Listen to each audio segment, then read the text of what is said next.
দর্শক, যারা শিরোনাম দেখে ঢুকেছেন, একেকজনের মনের মধ্যে একেকটা প্রশ্ন তৈরি হয়েছে যে ট্রাম্পের জন্য ইরানের হাত ছেড়ে দিচ্ছে চীন, নাকি গলা ধাক্কা দিচ্ছে চীন। দুর্দান্ত কিছু খবর দেব, তারপর আপনারা পুরো বিষয়টি হয়তো স্পষ্ট বুঝতে পারবেন।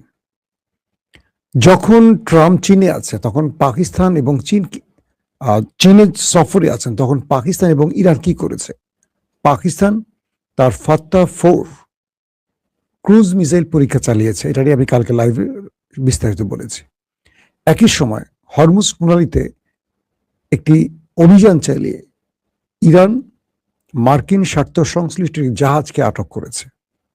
অর্থাৎ ট্রাম্পকে বলে দিচ্ছে প্রতিবেশী দুটো মুসলিম দেশ ইরান এবং পাকিস্তান, তুমি যা কিছুই করো না কেন, আমরা আমাদের অবস্থানে আছি। প্রিয় দর্শক, ডোনাল্ড ট্রাম্প এবং শি জিনপিং এর এই সফর নিয়ে আমাদের দেশের অনেকগুলো টেলিভিশন বিভিন্ন রকম খবর দিয়েছে। যারা পশ্চিমা দুনিয়াগুলোর মিডিয়া ফলো করে, রয়টার্স, এপি, বিবিসি, সিএনএন, হ্যাঁ, এই টাইপের গণমাধ্যমগুলোকে যারা ফলো করেন, তারা যে খবরগুলো দিয়েছেন সেই খবরে আপনারা অনেকে হতাশ হয়েছেন যে চীন কি করে ইরানের হাত ছেড়ে দিল বা ইরানকে শাসালো, কি করে ইরানকে বলল হরমুজ প্রণালীতে টোল নিও না, এরকম অনেক খবর। আমি এই বিষয়গুলোর উত্তর আপনাদেরকে দিচ্ছি একটা একটা করে, বাকি আরো অনেকগুলো বিষয় দেখব। হেডলাইন দেখে তো আমি স্ট্রোক করার অবস্থা। আলামিন ভাই, আপনাকে আমি সুস্থ করব, একটু ওয়েট করেন, একটু ওয়েট করেন, আমি আপনাকে আবার ওষুধ দিচ্ছি। ট্রাম্প শি জিনপিংকে বলল যে আমি খুব বাজে অবস্থার মধ্যে আছি, কমাস পর মধ্যবর্তী নির্বাচন, আমি এই যাত্রায় পার হয়ে উঠতে পারবো কিনা সন্দেহ, তুমি আমাকে সাহায্য করো। শি জিনপিং বলল, তোমাকে কি কি সাহায্য করতে পারি? যুদ্ধটা তো তুমি ইরানে ছড়িয়েছ, ইরান তো তোমার সাথে আলোচনার টেবিলে ছিল, তুমি ইসরায়েলের বুদ্ধি নিয়ে এই যুদ্ধটা শুরু করেছ, তুমি ইসরায়েলকে বুদ্ধি দিবে, উল্টো তুমি ইসরায়েলের বুদ্ধি নাও, এটা হলো তোমার পরাজয়ের প্রথম কারণ। তারপর ট্রাম্প আবার বললেন শি জিনপিংকে, হরমুজ প্রণালী খুলে দিতে বলো, সেখান থেকে টোল নেয়া ইরানকে না বলো, যেন ইরান সেখান থেকে টোল নিতে না পারে। মিস্টার শি জিনপিং বললেন, দেখো, এটা ইরানের বিষয়, আন্তর্জাতিক জলরাশি বা একটা রাষ্ট্রের ভেতরে যে জলসীমা আছে, পৃথিবীর বহু দেশ সেখানে টোল নিচ্ছে, এখন আমি ইরানকে স্পেশালি কি করে না বলি? তবে আমি ইরানকে টোল দিয়ে আমার তেল বহন করছি, মানে চীন তো ইরানের কাছ থেকে প্রায় 80% তেল কিনে থাকে, বলছে আমি নিজেই তো ইরানকে টোল দিয়ে আমার তেলের জাহাজগুলো, তেলের ট্যাঙ্কারগুলো আনছি। বাট ইরান আমাকে টোলের কথা বলছে না, ইরান বলছে এই চার্জ, ওই চার্জ, সেই চার্জ, আমি সেভাবে দিচ্ছি। ট্রাম্প বললেন যে হরমুজ প্রণালীটা খুলে দিতে হবে। শি জিনপিং বললেন, এটা আমিও চাই, ইরান হরমুজ খুলে দেখ, বাট আগে সেই পরিস্থিতিটা তৈরি করে দিতে হবে, ইরানের জন্য সেই পরিস্থিতি তৈরি করতে হবে। ইরান তো হরমুজ বন্ধ করেনি, টোল আদায় করেনি, এই যুদ্ধটা তোমরা চাপিয়ে দিয়েছ বলেই তো ইরান আজকে টোল আদায় করছে এবং হরমুজ বন্ধ করে দিয়েছে। অর্থাৎ শি জিনপিং প্রতিটা বক্তব্যে ইরানের পক্ষ নিয়েই ট্রাম্পকে বলেছেন, কিন্তু ট্রাম্প তার ট্রুথ সোশ্যালে, তার যে সোশ্যাল মিডিয়ার প্ল্যাটফর্ম, সেখানে যে কথাটি বলেছেন যে আমার সাথে শি জিনপিং একমত, হরমুজ প্রণালীতে টোল আদায় ঠিক নয়, বা হরমুজ প্রণালীতে টোল আদায় করা ইরানের অন্যায়, হরমুজ খুলে দেওয়া উচিত। অর্থাৎ শি জিনপিং যে কথাগুলো বলেছেন তার উল্টো রিপিট যে কথাগুলো ট্রাম্প তার ট্রুথ সোশ্যালে পোস্ট করেছেন, সবগুলো ঘুরিয়ে পেয়েছি, একেবারে মানে শেখ হাসিনার মতো। ভালো লাগছে, শেখ হাসিনার আরেকটা দাদা পাওয়া গেল, ডোনাল্ড ট্রাম্প। তো মানে সত্যটা কি আর মিথ্যাটা কি আপনারা কি বুঝতে পারছেন?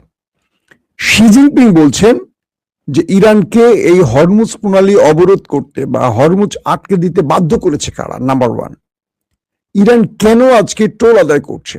কারণ ইরানের উপর যে আক্রমণ হয়েছে, হাজার হাজার বোমা মারা হয়েছে, ইরান যে ক্ষতি হচ্ছে সে ক্ষতি পোষাতে হবে।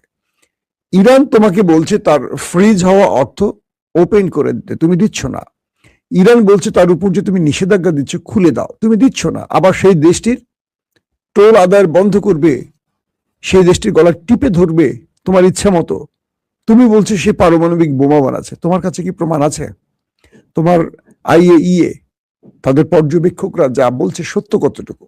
বা তুমি তো ইরানকে অভিযোগ দিচ্ছ গত 30-40 বছর ধরে যে ইরান বোমা বানাচ্ছে, কোথায় সেই বোমাটা? তো অর্থাৎ ইরান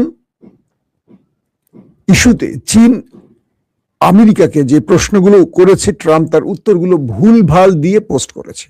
আর এগুলো যখন বিভিন্ন গণমাধ্যম নিউজ করেছে ট্রাম্পের পোস্ট ধরে, তখন আমাদের দেশের অনেক দর্শক হতাশ হয়ে গেছে যে ইরানকে বোধহয় চীন গলা ধাক্কা দিচ্ছে। বিষয়টা পুরোপুরি ভিন্ন।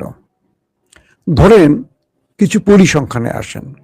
মার্কিন যুক্তরাষ্ট্রের আগামী মধ্যবর্তী নির্বাচন বা মার্কিন সিনেটর মিস্টার ভ্যান্ড, তার বক্তব্য অনুসারে তিনি বলছেন, তার হাউসে বলছেন, মার্কিন যুক্তরাষ্ট্রের হাউসে, যে প্রতিদিন আমাদের $1 বিলিয়ন মার্কিন ডলার খরচ হচ্ছে বা ব্যয় হচ্ছে। অর্থাৎ এই মুহূর্তে কিন্তু যুদ্ধ নেই, যুদ্ধ বিরতিতে আছে দুটো দেশ।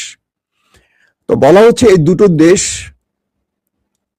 যুদ্ধবিরতির মধ্যে থাকলেও হরমুজ প্রণালীতে বা ওমান সাগরে ইরান মার্কিন যুক্তরাষ্ট্র যে নেভাল ব্লকেট তৈরি করেছে, আরব দুনিয়াতে বা গালফ কান্ট্রি বা আদার্স জায়গায় যে যুদ্ধের জন্য আমেরিকার প্রস্তুতি, বিভিন্ন জায়গায় কমান্ডো প্রস্তুত, যুদ্ধ বিমান প্রস্তুত, এটা সেটা করতে গিয়ে প্রতিদিন একদম পার ডে আমেরিকাকে ব্যয় করতে হচ্ছে $1 বিলিয়ন মার্কিন ডলার।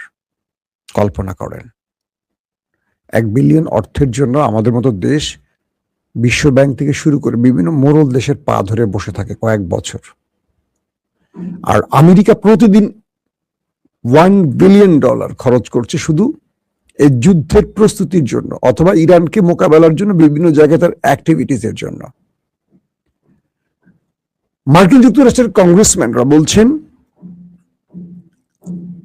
মানে ট্রাম্প শি জিনপিং এ বলছেন, প্রায় $18 ট্রিলিয়ন মার্কিন ডলার বিভিন্ন ব্যবসায়ীরা ইরানে কি বলে আমেরিকাতে প্রস্তুত রেখেছে। একটা বড় অর্থনীতির দিকে এগুচ্ছে আমেরিকা। শি জিনপিং বলছেন, তোমার অর্থনীতির যদি এই অবস্থা হয়, $18 ট্রিলিয়ন হয়, তাহলে তোমার শেয়ার বাজার ধপাস করে পড়ে যায় কেন? সপ্তাহে ওঠে কেন? অর্থাৎ ট্রাম্প একটা রূপকথার গল্প নিয়ে হাজির হয়েছিল শি জিনপিং এর কাছে। শি জিনপিং খুব সুন্দর করে সে উত্তরগুলো দিয়ে দিয়েছেন।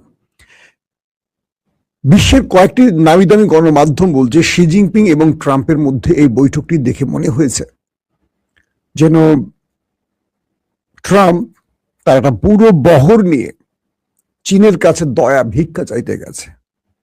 চীন কি শুধু এটুকু বলতে চাচ্ছে যে তুমি একটু সাহায্য করলে আমি প্রাণে রক্ষা পাই, আমার ফেস সেভিং হয়, আমি মার্কিন যুক্তরাষ্ট্রের ইজ্জত রক্ষা হয়, ট্রাম্পের পদ বেঁচে যায়? আমি বলছি না, বড় বড় গণমাধ্যমগুলো বলছে। এবং আজকে দেখা যাচ্ছে যেই চীনকে দমন করতে, সাইজ করতে আমেরিকা এত স্যাংশন খেলা খেললো, এত নাটক করলো, এত যুদ্ধ ছড়ালো, এত কিছু করলো, সেই আমেরিকার প্রেসিডেন্ট ট্রাম্প চীনের দুয়ারে গিয়ে হাজির হয়েছেন ইরানকে বোঝাতে। এক বাক্যে বলেন, যুদ্ধে পরাজিতরা কি আলোচনায় ডাকে না? আলোচনায় মানে সহজ বাক্যে বলে, যারা যুদ্ধে পরাজিত হয়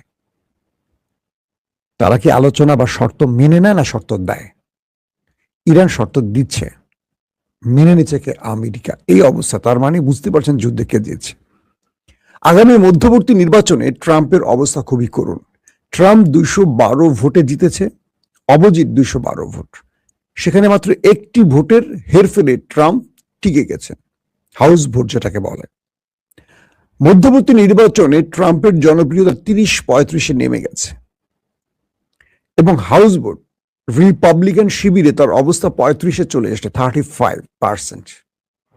তো এই মধ্যবর্তী নির্বাচনে ট্রাম্প হয় হেরে যাচ্ছেন অথবা ইমপিচমেন্টের সম্মুখীন হচ্ছেন, এটি বলছে মার্কিন গণমাধ্যম। তো এখন ট্রাম্পকে বাঁচতে হলে ইরানের কাছ থেকে একটা ফেস সেভিং তার ফরজে আইন হয়ে গেছে। যদি তিনি এই ফেস সেভিংটা না পান, তাহলে তার করুণ পরিণতি আসছে। এই ফেস সেভিংটার জন্যই মূলত তিনি চীনে দৌড়ে গেছেন। পাশাপাশি ইরান যে কাজগুলো করছে, ইরান তো বুঝে গেছে, ইরানের সাথে তো চীনের কথা হচ্ছে প্রতিনিয়ত।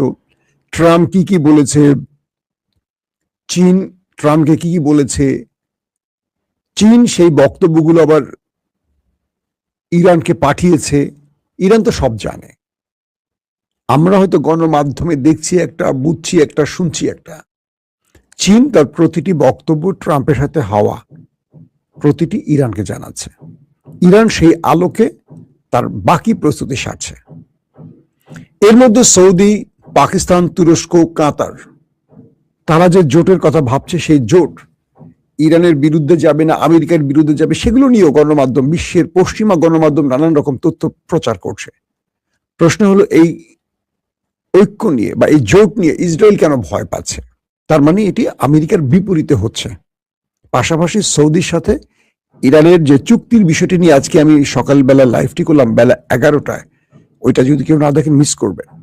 সেখানেও সৌদির ইরানের প্রতি ঝুঁকে যাওয়া, এটিও আমেরিকাকে টেনশনে ফেলছে। অর্থাৎ গালফ কান্ট্রিতে আমেরিকা থাকাটা এখন অনিশ্চিত। কারণ ইরান চীনকে বলে দিয়েছে যে তোমার কাছে যখন ট্রাম্প যাবে তুমি বলে দিও গালফ কান্ট্রিতে, আরবে আমি মার্কিন ঘাঁটি আর সহ্য করব না, থাকলে বাইর খাবে, থাকলে আমি প্রতিদিন হিট করব, বরং আমেরিকানদের বলো এই অঞ্চল ছেড়ে চলে যেতে। তো এই বিষয়গুলো আলোচনা আসলে দুই পক্ষের মধ্যে। এখন আসেন মুদ্রা কথায়।